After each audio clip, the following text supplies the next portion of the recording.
अभी जो हम हैं इसको चर्च ऑफ सेप्लिका कहते हैं, और ये ईसाइयों का अकीदा ये है कि ईसा अलैहिस्सलाम की कब्र है यहाँ पर, तो ये लोग आते हैं इसकी ज़ियारत के लिए, और इनके लिए ये बहुत ही मुबारक और बहुत मोहतरम जगह है।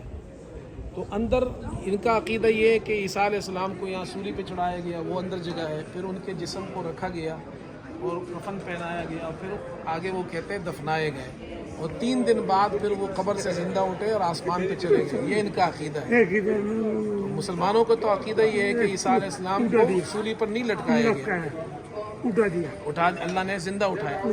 ये जो एरिया है इधर एक घर है मुसलमानों का, और सलाहुद्दीन अय्यूबी रहमतुल्लाह अलैह के ज़माने से जब वो यहाँ पर आए तो इस चर्च की वो जो चाबी थी उन्होंने उस मुसलमान फैमिली को दी थी कि तुम रोज़ाना ये चर्च खोलोगे और शाम को बंद करोगे।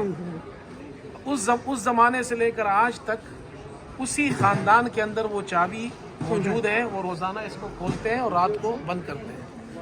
हज़रत उमर रज़ी अल्लाह अन्हु जब यहाँ आए, जब बैतुल मुक़द्दस को उन्होंने फ़तह किया, अल-कुद्स को, यहाँ पर आए तो विज़िट कर रहे थे। जब वो यहाँ पहुँचे तो उन्होंने कहा मुझे नमाज़ पढ़नी है, तो जो लोग थे उन्होंने कहा आप यहाँ नमाज़ पढ़े। हज़रत उमर रज़ी अल्लाह अन्हु ने नमाज़ नहीं पढ़ी, और ये अच्छा किया। अगर इसलिए वो नमाज़ पढ़ते तो मुसलमान भी फिर आकर नमाज़ पढ़ते, तो फिर तो इनको तकलीफ़ होती। तो यहाँ आगे जगह है मस्जिद उमर, वहाँ हम जाएंगे। उन्होंने फिर वहाँ नमाज़ पढ़ी, तो वहाँ मस्जिद है उनके नाम पर, मस्जिद उमर।